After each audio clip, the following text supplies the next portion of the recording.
Hey everyone, welcome to Secrets Behind the Stars.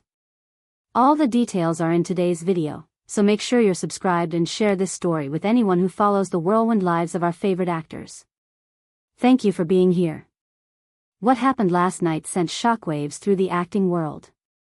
Barış Baktas, fresh off a long flight returning from an overseas project, had barely touched down at Istanbul airport when his phone rang. People close to him say that the moment he heard the news, that Yüksel had been rushed to the hospital with a sudden illness, his entire schedule shattered in an instant. Witnesses at the terminal say the change in his face was immediate. 1 second he was moving with that calm, measured stride we always see, the next, he pivoted and bolted for the exit without sparing a glance at the luggage carousel.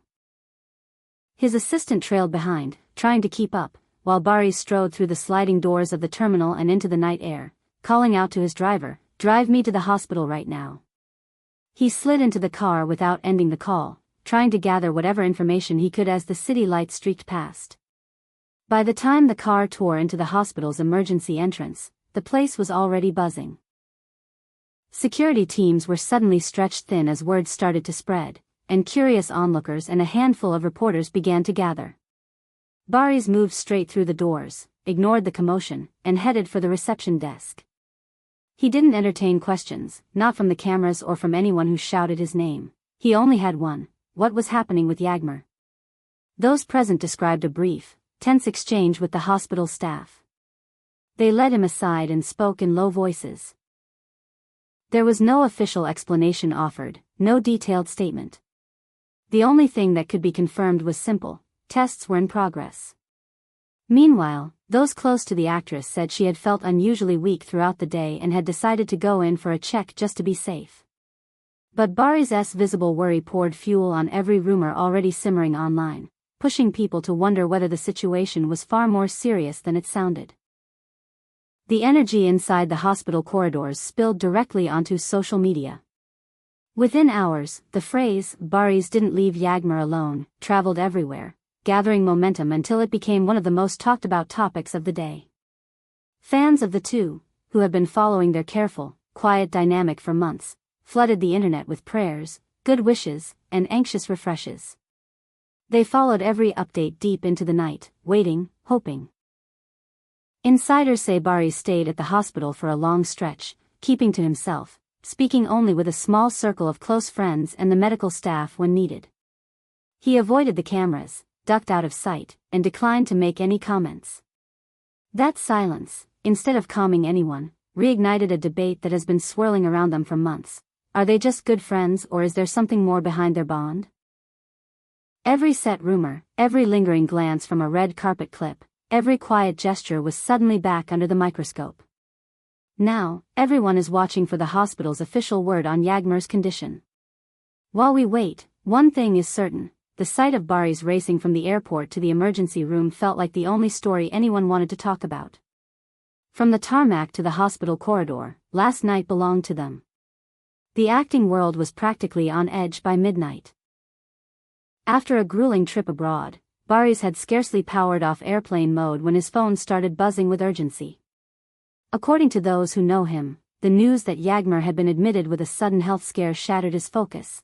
The cabin door opened, and everything changed. Several passengers on the same flight recall seeing him stride past the waiting area before anyone else had even stood up from their seats. As he reached the terminal, one call tightened his expression, and he veered off course toward the exit. Luggage could wait. Protocol could wait. His assistant was nearly jogging behind him. As they rushed to the parking area, their driver pulled up and Barış dove into the back seat, still on the line. "We need to get to the hospital now," he reportedly said, voice firm and tight. During the drive, he alternated between bursts of questions and long, heavy silences. At some moments he raised his voice, desperate for clarity. At others, he stared out the window, listening to updates that gave little relief, his anxiety written all over his face. By the time he arrived, the corridors pulsed with activity. Word travels in this city faster than traffic does. Cameras were already assembling outside, and security had to work quickly to keep the entrance clear. Barış walked swiftly into the emergency area, eyes scanning the room as he approached the desk to ask about Yağmur's condition. Hospital employees noticed the gravity in his expression, focused, protective, unflinching. A short while later, he was taken to a private area for a briefing. There was still no definitive reason given to the public, only faint outlines. What filtered out through friends was this. Yağmur had felt unwell, nauseous and drained, during the day and had decided not to wait it out. She chose caution. Doctors were running a full panel, watching closely, delaying any conclusions until the results returned. Yet the unease in Barry's demeanor pushed the internet into familiar territory, asking the question everyone pretends not to ask: is this more serious than it sounds? Online, the camaraderie between their fanbases turned into a support campaign. A phrase with their names began to surge across platforms, a shorthand for hope that united thousands of strangers reading the same feeds at the same time. People repeated stories about the last time they were seen together. They traded old interviews and pieced things together like puzzle solvers working in the dark. Meanwhile, those who were at the hospital began sharing quick, blurry clips from across the street, as if catching even a glimpse would help them feel connected to whatever was unfolding inside. According to people on site, Barry's kept his circle small throughout the night. He remained in contact only with close friends, and after doctors cleared him, he was escorted to Yağmur's room. He stayed there for a long time, long enough to quiet the hallway around him. He didn't post anything. He didn't wave for the cameras. He didn't break the silence. And that silence spoke louder than any staged photo ever could. Fans whispered the same refrain again and again: he never left her side. When the star power of two beloved actors collides with a crisis, every whisper becomes a headline. It started at the airport but swept through the tabloids like a storm as the night deepened. Returning from a special appearance abroad, Barry's had been moments from stepping into the rhythm of the city again when he was blindsided by that call. A close friend, voice tight with worry, told him what had happened to Yağmur. Without waiting for the usual formalities, the waiting at the gate, the handshake with the local coordinator, the hospitality routine, he slipped past it all and hurried out, driven by something that had nothing to do with work or fame. People who saw him at the exit described him as almost breathless. His assistant kept trying to catch up, juggling calls, hustling ahead to clear a path. In the car, Barry's dialed his agent, then a mutual friend, then another. He spoke in a low, urgent tone that sometimes frayed at the edges, and at other times fell away completely as he tried to steady himself. The road felt longer than usual. The driver pressed forward through the traffic, the clock ticking in each passing streetlight. At the hospital's emergency entrance, the usual hum lifted into a sharp buzz. Staff stepped into position, security tried to organize the flow, and nurses exchanged quick looks as the crowd outside grew thicker. Cameras leaned toward the glass doors like sunflowers chasing the morning light. Barry stepped through and went to the desk, steady but fast, asking the only question that mattered: which room is Yüksel in? A staff member guided him away with calm efficiency while another fielded questions they had no intention of answering. Inside, doctors continued their work. Sources emphasized that this had likely been a precautionary admission, that symptoms had started with tiredness and escalated into something that couldn't be ignored. The tests would tell the rest. But certainty is scarce on nights like this, and the void was filled with speculation. Online, the phrase, "Barry's wouldn't leave Yağmur alone," was repeated thousands of times, taking on a life of its own, drawing people into a circle of empathy, fascination, and nerves. As the hours stretched, the internet built a timeline out of fragments. Someone shared an older interview where they'd teased each other. Someone else pulled up a candid shot from a set between takes. People recalled how they'd spoken warmly about each other's dedication to the craft. Each memory was a dot on a map that everyone hoped would lead to good news by morning. Meanwhile, outside the hospital, flashes popped and faded, and cars idled with heaters on as the night turned colder. Inside, behind closed doors, the air was different. Friends say that when Barry's finally saw her, the relief in his voice was soft but real.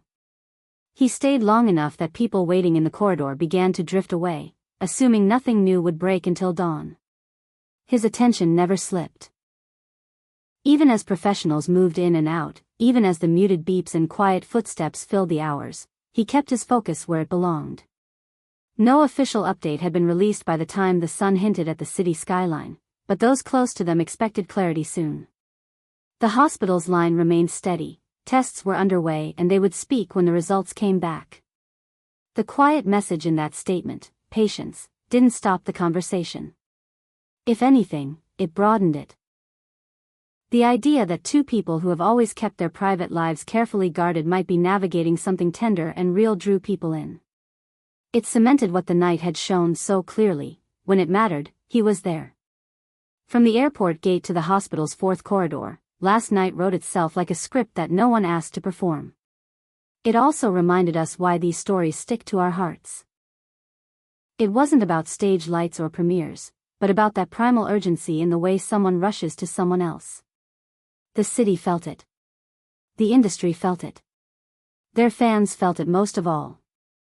As we wait for the hospital's formal statement about Yağmur's health and the expected news of discharge, the frenzy has not faded.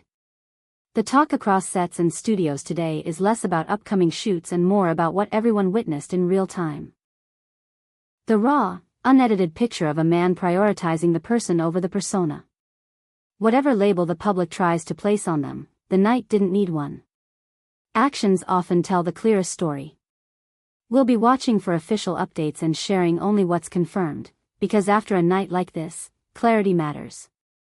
For now, what can be said is simple: it was a long, anxious evening for everyone who cares about them, and the most repeated line of the night still lingers in the air. He didn't leave her alone, not for a moment. This brings us to the end of today's video.